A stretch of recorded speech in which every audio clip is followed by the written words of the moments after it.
Before stock markets existed, before shipping corporations, before global trade was controlled by banks and passports, Africa was already moving the world's wealth. Not in theory, not in isolation, but in practice across deserts, oceans, and continents. And this is the story most people were never taught. The story of how African empires controlled global trade long before the modern world decided who history would remember.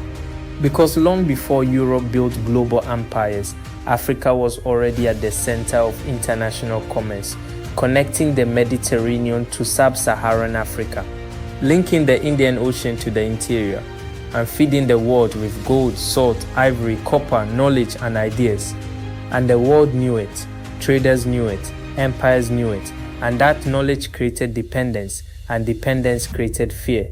Because Africa was not poor, Africa was essential, and nothing reveals power more clearly than who controls the flow of resources, and Africa did. Beginning in West Africa, where gold did not pass through by accident, but was protected by empires who understood its value. And among the greatest of these was the Ghana Empire, which rose not because of conquest, but because of control. Control of trade routes, control of security, control of taxation, where merchants from North Africa and the Arab world traveled not to conquer but to negotiate.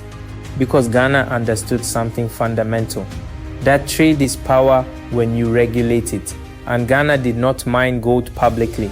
Gold was a state secret, traded only under controlled conditions, ensuring scarcity, leverage, and wealth.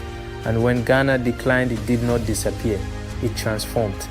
And from its foundations rose Mali, an empire so wealthy that its economic influence reached across continents.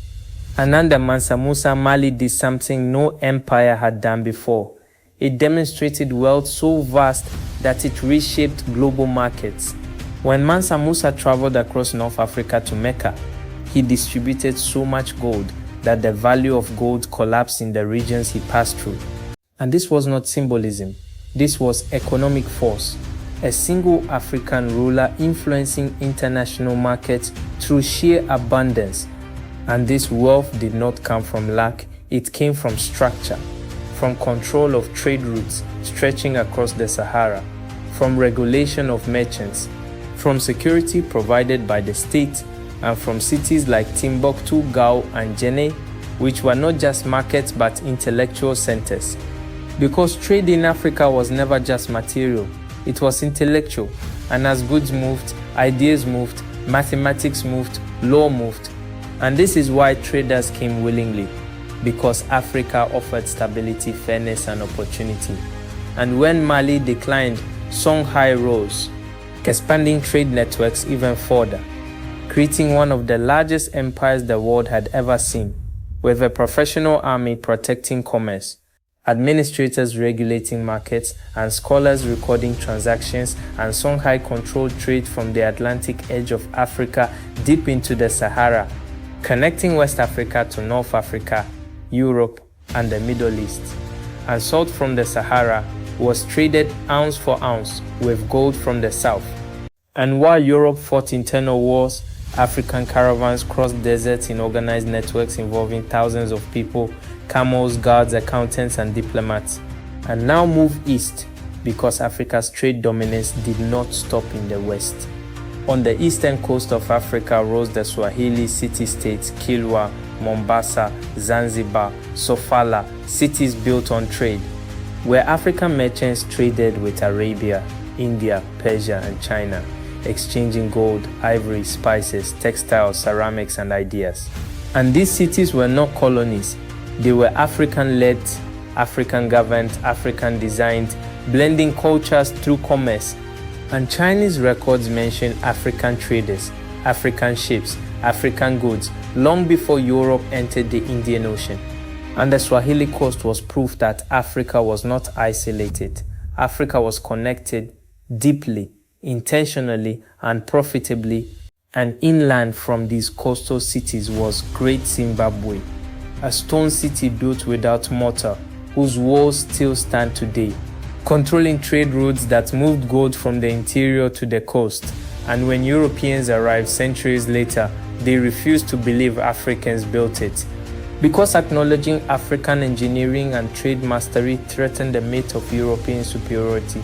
And further north stood Ethiopia and Axum, controlling Red Sea trade routes, minting their own currency, trading with Rome and India, managing commerce across continents while Europe was still fragmented, and Axum's coins have been found far beyond Africa.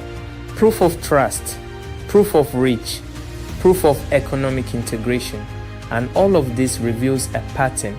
Africa did not trade randomly. Africa traded strategically.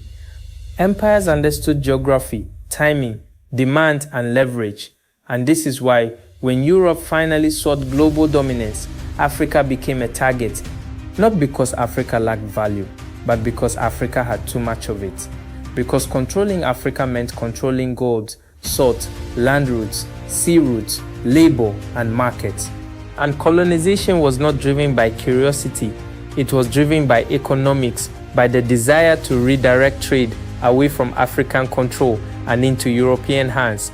And this required dismantling African systems, breaking trade regulations, seizing ports, destroying records, and rewriting history.